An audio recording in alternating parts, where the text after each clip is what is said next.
J'ai décidé de faire cette vidéo parce que je viens tout juste d'arriver ici à la maison suite à l'entretien d'assimilation pour ma demande de nationalité française. Et beaucoup de personnes que je connais qui souhaitent faire cet entretien, souhaitent démarrer les procédures pour la demande de la nationalité m'ont demandé quelles sont les questions, comment ça se passe, etc. Et j'ai tout noté ici pour ne pas oublier les questions et partager avec les gens. Aussi parce que j'ai vu une scène sur place de briser les cœurs. J'ai vu un jeune garçon, je ne sais pas ce qui s'est passé, mais il a pris son dossier, il a jeté par terre et après ensuite il avait la tête dans les mains comme ça et ça se voyait sa détresse.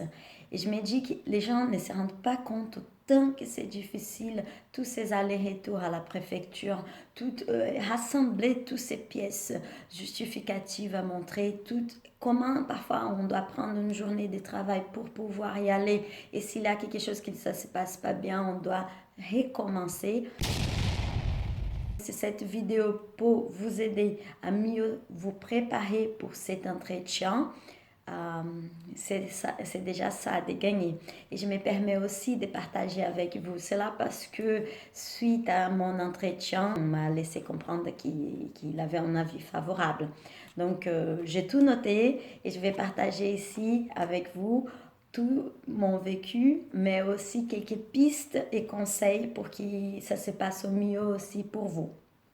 Et aussi à côté de moi, il y avait un monsieur qui attendait être appelé aussi pour les entretiens. Il me voit réviser et il me demande. Il fallait réviser quelque chose, ils vont me poser des questions. Et c'est là aussi que j'ai vu que les gens peuvent arriver sans être préparés. Moi, de mon côté, je ne savais pas non plus à quoi m'attendre, mais j'ai bien révisé les livrets du citoyen. Donc, c'est ma première piste pour vous. Si vous souhaitez passer cet entretien, révisez les livrets du citoyen. Si mon français n'est pas très clair, tant mieux, ça montre qu'on pourrait aussi, même si nous avons un fort accent. Donc, on passe à l'entretien. J'ai été appelée, je rentre dans la salle avec les fonctionnaires qui va mener l'entretien et on commence par vérifier tous les dossiers. Ces dossiers, c'est celui que j'avais déposé 6 mois auparavant et qui était déjà vérifié par un autre fonctionnaire. Néanmoins, on commence à tout vérifier et parce que ça date de 6 mois, il avait des pièces justificatives qui n'étaient plus à jour. Donc, il faudra que je renvoie toutes ces pièces qui ne sont plus à jour pour compléter mon dossier. Donc, ma deuxième piste pour vous, c'est même si vous avez déjà validé votre dossier lors de votre premier rendez-vous, ramenez vos pièces justificatives mises à jour. Comme ça, si la personne dit, ah, mais cette pièce n'est plus à jour, naturellement, vous avez déjà et vous n'avez plus à ajouter à votre dossier. Une fois tous les dossiers vérifiés, l'entretien commence et les fonctionnaires regardent les questions à l'ordinateur et au fur et à mesure que je réponds, ils prennent note.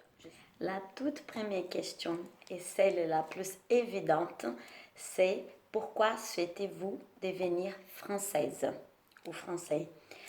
Dans mon cas, et je pense que c'est une bonne façon de répondre, c'est ramener à votre côté personnel. Pour mon cas, c'était mon travail et ça prenait énormément du sens de répondre par ces biais-là. Je pense qu'essayer de répondre par des questions bateau, ça peut être compliqué à justifier si vous n'avez pas beaucoup d'éléments là-dessus. Par exemple, de dire, ah, parce que je souhaite voter. Mais est-ce que vous vous intéressez vraiment à la politique? Est-ce que vous vous êtes vraiment engagé dans une association pour que cela se justifie? Si ce n'est pas le cas, donc réfléchissez bien à donner des réponses, que ça peut être vos attaches familiales, que ça peut être si vous êtes propriétaire, ça peut être, enfin, toutes questions qui vont vraiment pouvoir être justifiées. C'est mon conseil. Ensuite, on commence par des questions qui sont liées à la République française. La première question, et pour laquelle je m'étais préparée, c'est aussi décrite dans les livrets du citoyen, c'est quelle est la devise de la France? Donc la réponse naturellement, c'est liberté, égalité et fraternité. Ensuite, elle m'a demandé d'expliquer ce que ça veut dire chacun de ces termes. C'est là, c'est facile, c'est décrit dans les livrets du citoyen. Mais elle m'a ensuite enchaîné avec plusieurs questions autour de la laïcité.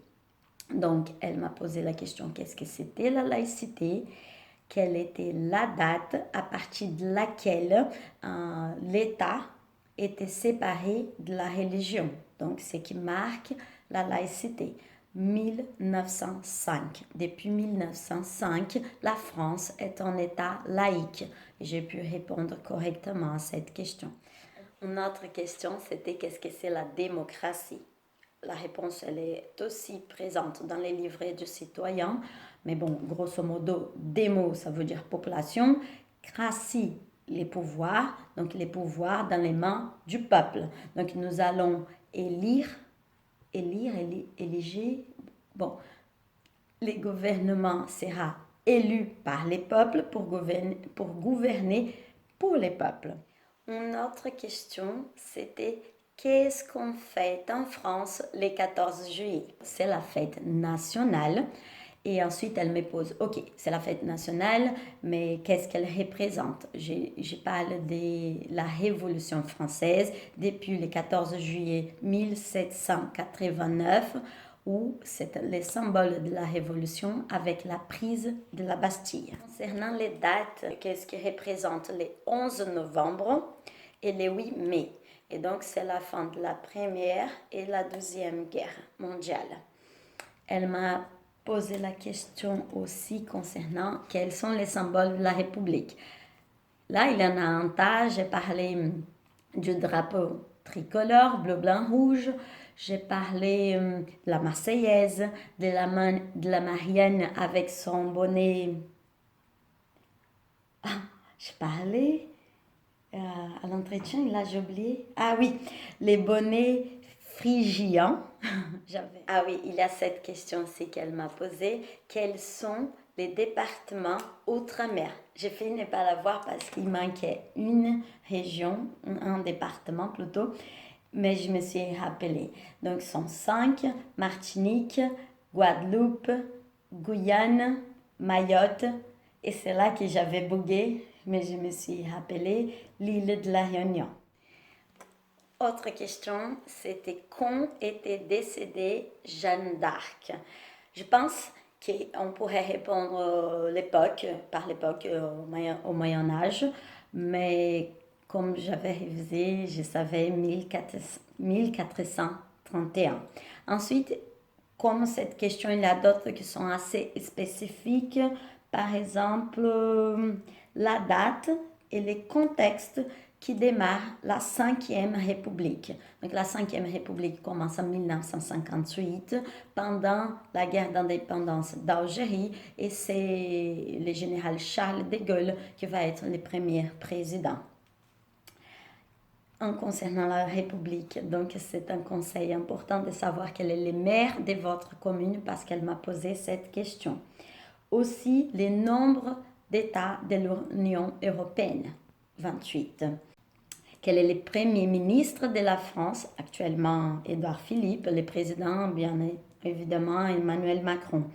Quels étaient les ministres de l'Intérieur, donc Castaner, c'est là un bug parce qu'elle voulait savoir l'ensemble des ministres du gouvernement. Je savais quelques-uns, la ministre du Sport, de la Recherche et de la Santé, mais pas tous. Donc je conseille bien réviser les ministres du gouvernement. Mais en même temps, ce n'est pas non plus obligé d'avoir toutes les réponses. Mais plus vous montrez votre implication en France, votre connaissance, mieux cela devrait être. Une autre question, c'est qu'est-ce que c'est le Parlement? Par quel biais le Parlement est élu et pour combien de temps? Donc, le Parlement il est constitué par l'Assemblée nationale et le Sénat. Ils sont élus via suffrage universel, les députés, pour 5 ans. Je pense avoir fait les tours sur l'ensemble des questions. Je pense m'avoir rappelé de la majorité des questions posées. Mais il y a une toute dernière question, c'est la dernière. Elle m'a demandé de définir qu'est-ce que c'est être française en une phrase. Donc, j'espère que cette vidéo a pu être utile aux personnes se préparant ou souhaitant passer l'entretien d'assimilation pour la nationalité française. Dans mon cas, je reste confiante et la réponse, elle peut tarder jusqu'à 18 mois, mais si j'ai la réponse favorable, j'ai déjà dit à toutes mes amies, on va faire une fête, je vais demander à chaque personne de venir habillée en tant que personnage historique français, je ne sais pas, Jeanne d'Arc ou Louis XIV, Robespierre, Napoléon, peu importe, peut-être avec une baguette en bas du bras, avec les bonnets phrygiens, je ne sais pas. Mais on va fêter cela tout en écoutant Francis Cabrel, Georges Brassens, etc. C'est tout.